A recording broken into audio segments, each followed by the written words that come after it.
Um, First I'd like to give all praises unto Yahweh, Bahasham Yahweh Shai. Double honors unto the apostles and elders at GreatMillStone, and honors to you brothers out there in the highways and the byways teaching this word in all sincerity and in truth.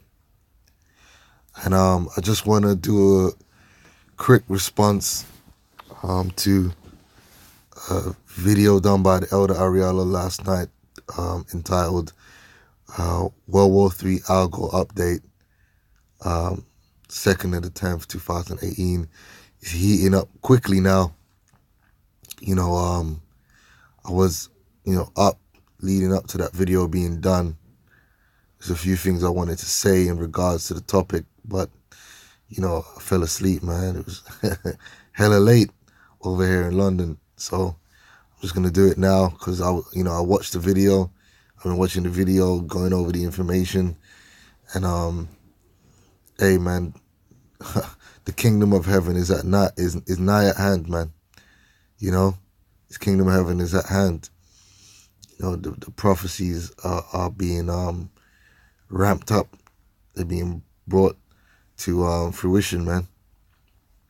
Okay, so I just want to play a clip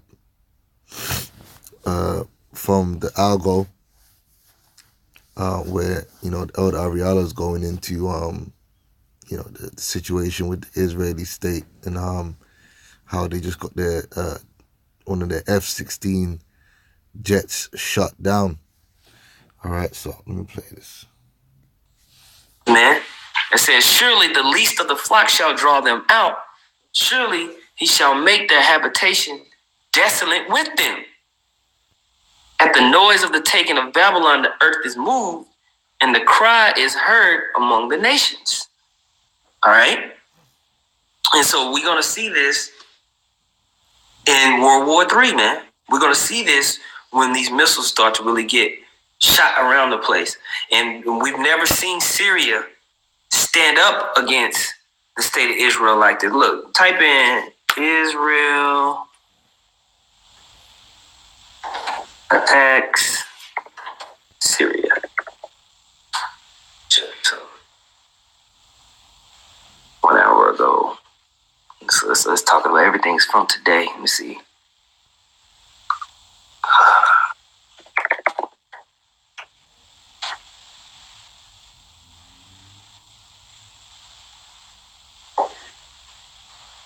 Let me see.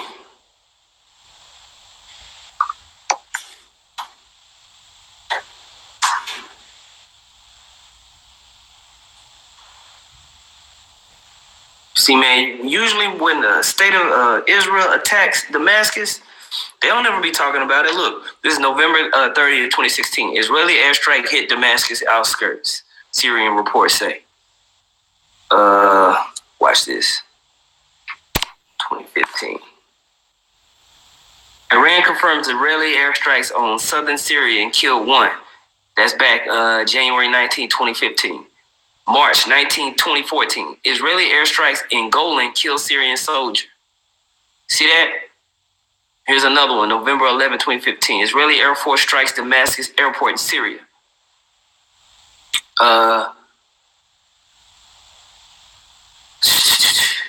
March 17, 2017. Israeli jet strike outside Syria. See, we've always seen the state of Israel attack Syria, but you don't really, it'll be a blip in the news, but now this particular airstrike, man, it's everywhere, man. 7 hours ago, 2 hours ago, 10 hours ago, 6 hours ago. They're time, man. And they're really hinging on the fact that this Israeli airplane got shot out the sky. That usually they never get any type of strike back. But this time the Syrian regime was like, you know what? F this, man. Shoot this nigga out the sky, bro. They doing too much. Because they have the weaponry and they have the backing from these other nations to fight back against the Israeli Air Force. See, since the 60s, the Israeli military has been able to just indiscriminately bomb wherever they want to bomb in that region, man. Whether it was Egypt, Palestine, Syria. But now these nations have beat their plowshares and their pruning hooks into swords and spears. They ready to fight. Okay? So, man, look, it's going down, baby. It's getting extremely juicy. Yeah, so I wanna speak about that point. So what you're seeing happening is I wanna play a clip first with Steve Pieczenik. You gotta understand that the Israeli state was set up to be like a menace in that region to these Arab states, so-called Arab states. Yeah, to be a bully, to just be just totally superior in terms of military. So let's let me get that up. Doc, I read on your Wikipedia, I mean, of course, I don't know if that's true. A lot of stuff on Wikipedia about me isn't true, but it talks about you were born in Cuba, then lived in France before you came to the U.S., and that yourself were at least part Jewish, so I guess that might be, if that's true, one reason you're so informed historically on this. If you want to tell us, it'd just be an interesting piece of history. But then in closing, is the war on for Iran, or were they trying to, and this failed, and now they're talking about more plots? Oh, you don't believe that? We've got more ridiculous plots for us. So take us out with that information today, sir. Much personal and factual. Go ahead. I'm sorry. No, it's just, I brought up the personal thing, just, on the whole issue of Israel. You know a lot about it. I was wondering if your Wikipedia... I know Israel very well, because Israel... There was two Israels. The creation of the state was done so that there was refugee, a place for Jews who were coming out of the camps, but not literally. They wanted to base Israel. Most people have to understand Ben-Gurion practiced law in Istanbul, in Turkey. His model was Ataturk. Ataturk was very clear that he wanted a secular state with a strong military. That's really what was built. They didn't really care about religious Jews or the Jews in the camps. What they had in mind in the Zionist socialist organization was to have young Jews, people who could build the country and at all cost, and then go to war. What Israel has never done repeatedly was, one, to admit the genocide. Right. So the Israeli state is supposed to just be basically a so-called European military base strategically positioned in the Middle East to control that region. That's why they were given nuclear weapons. That's why they are funded, well funded, and they developed the strongest military in the Middle East. By far, the Israeli military, by far, is just infinitely stronger than any one Arab state. This is a fact. Due to their funding, their militarization sponsored by America. They even have nuclear weapons. They got a superior air force, and they got nuclear weapons. Now, what's changed about that situation, what's rapidly changing about this situation is Russia. Russia is more powerful than Israel. Russia has come in and has provided the Syria, Hezbollah, and Iran with modern day weapons, and more importantly, specifically, weaponry which can counter the air advantage that the Israelis have possessed.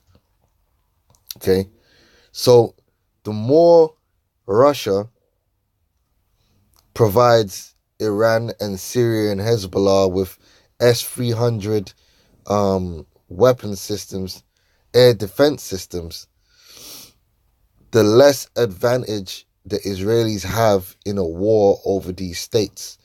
Because the two major advantages that they had over them was their air power, which is the major advantage that America has over the other nations of the earth due to the aircraft carriers they possess. All right, the air is a key strategic position in war. Usually, if you got the advantage in the air, you have the advantage pretty much over the whole war. It's the same principle as having the high ground in war. All right?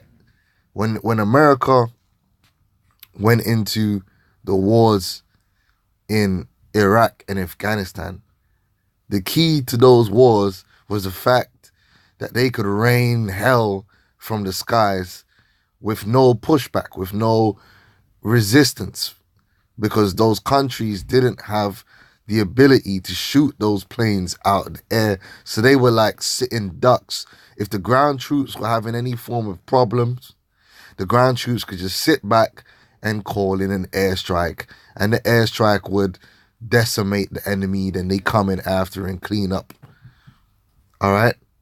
Now you're getting into a situation where every day that goes past, the air advantage that the Israelis have in the Middle East and the Americans have in the Middle East is being diminished by the day. The more these weapons are delivered. And we're seeing that play out with this F-16 being shot down. You see drones getting shot down. Now you see F-16s being shot out the sky by Syria, because they now have that technology. That is now removing an advantage that the Israelis have. Secondly, the second advantage was nuclear weapons. Well, now Russia is in the Middle East. They are a nuclear counterbalance to Israel in the Middle East. So what you're seeing is the pressure is on the Israelis and America to do something. Because the longer the situation unfolds, the weaker their position becomes. Yeah?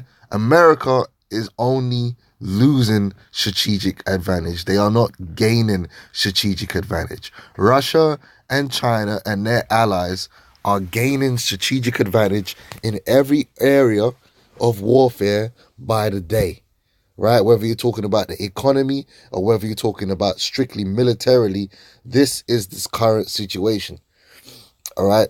Whether you're talking about over there in the, whatever theater of war you want to talk about, America is losing their hegemony. That's why they're making moves to try and gain that advantage back, to try and secure that advantage, but it's not working. And this is all going to lead to the pressure of they're going to have to do something before it's too late, before Russia and China become the power, the one, has the advantage. They're going to want to make their move. All right. The Israelis don't want to end up in a situation in the Middle East where they are at a disadvantage. Who wants that? It's U.S. military advantage over Russia and China eroding, says the Pentagon. So even the Pentagon is admitting that the advantage that the U.S. and their allies have had over their enemies for the last 20, 30 years is rapidly eroding. Now, what happens when that advantage is totally gone? Now you're in a sticky situation. Now that war that you want doesn't look so appetizing. Now you start getting pushed around, manipulated. All right. It says the Pentagon unveiled its National Defense Strategy, a document that focuses on the eroding U.S. military advantage with regard to Russia and China and will likely influence future spending on weapons systems and other military hardware. The department needs to focus on Russia and China, said Deputy Assistant Secretary of Defense for Strategy and Force Development, Elbridge Colby, during a question and answer session with reporters at the Pentagon. The erosion of our military advantage is a problem. All right? It is a problem. It's a problem for the Israelis. It's a problem for America. Right? It's a problem for NATO. Because Russia and China are making moves. They're beginning to more project their power across the globe. They're gaining more allies and more advantage every day. Yeah? And let's get Revelation 7 and 1. This is all going to lead into World War III, because the pressure is on for one side to make a move, to throw that jab before they get cornered on them ropes, yeah, and fight their way out. Yeah, that's what's going to have to happen, man. All right? What's going to have to happen is these Israelis in the Middle East are being cornered like a rat. They're going to have to fight. They're going to have to do something. Otherwise, it's going to be too late to do anything at all, because they're going to be outgunned and outmanned through. They got to do something. The pressure is on. Yeah, now that one of their airplanes has been shot out the sky, that is a major strategic advantage that they had that's disappearing before their very eyes. Now they got to move fast, because the position of Syria and Hezbollah and Iran is only going to grow stronger the more they get these weapons, the more they get this technology. All right? It says, and after these things I saw four. Don't forget that Iran is in position of the Onyx and Sunburn missiles, which have the capability of destroying United States military aircraft carriers. This is the situation, man. The situation is, as the scriptures say, let the weak say I am strong. Thanks to Russia, these nations are now getting the kind of technology that can change the game. And America and Israel don't like even odds. They like to bully. They like to have the strongest hand. They don't want to give up that position. All right? And after these things, I saw four angels standing on the four corners of the earth, holding the four winds of the earth, that the wind should not blow on the earth, nor on the sea, nor on any tree. Right? Now, the wind represents the winds of destruction. This is going to sweep over the whole earth in this World War III, because World War III is going to be a world war. Yeah? There are it's going to be multiple theaters of war. The most important and central theater is going to be the theater in the Middle East. But you're also going to have the African theater, the Caribbean and American theater, the North American theater, because in this war, unlike World War II, Russia are going to actually bring the war to the shores of America.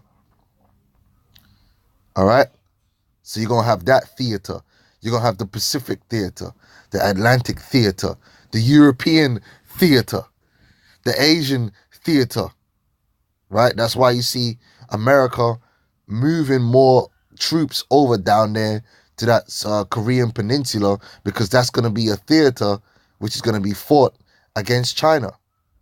All right?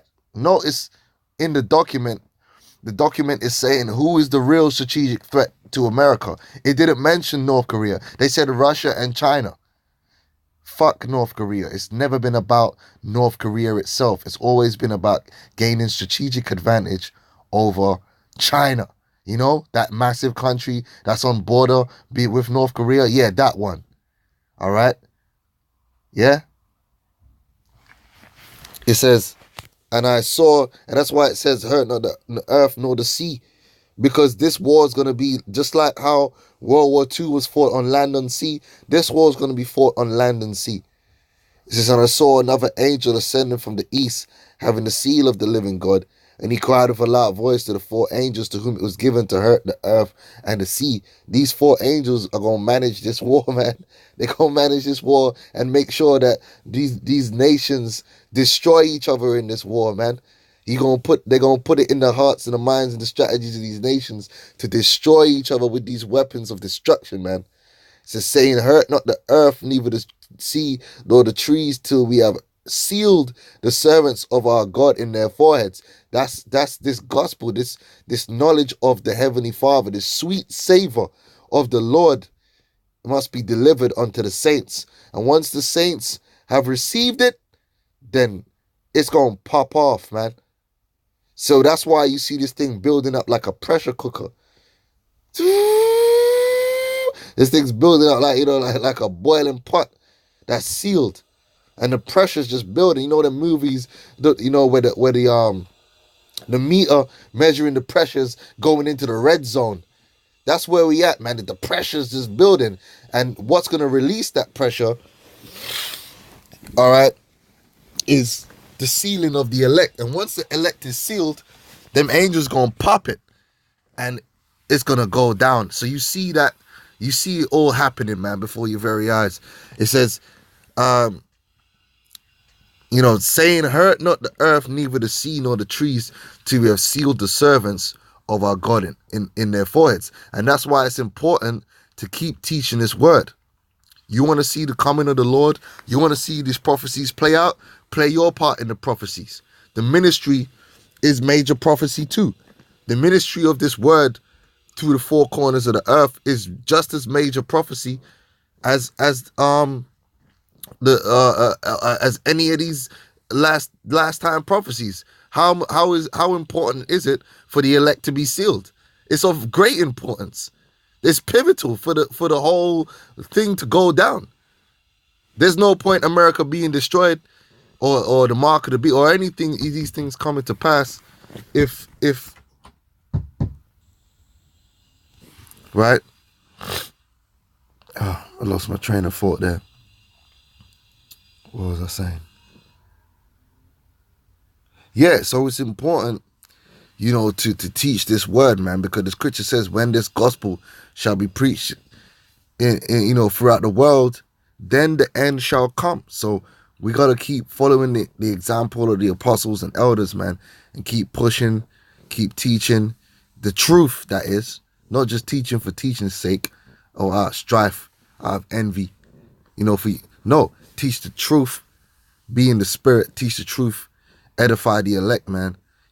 Search Jerusalem with candles, man. You know what I'm saying?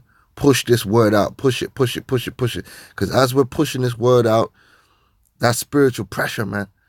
And that the pressure's also building up on the other side of things, man.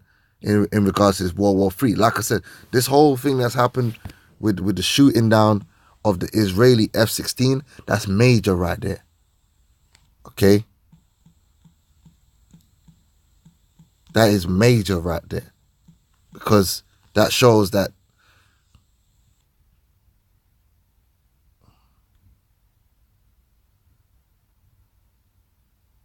look at that. They got that ass taken out, man. That shows you right there that the Israelis are losing strategic advantage right now. And trust me, that don't feel nice. It don't feel comfortable.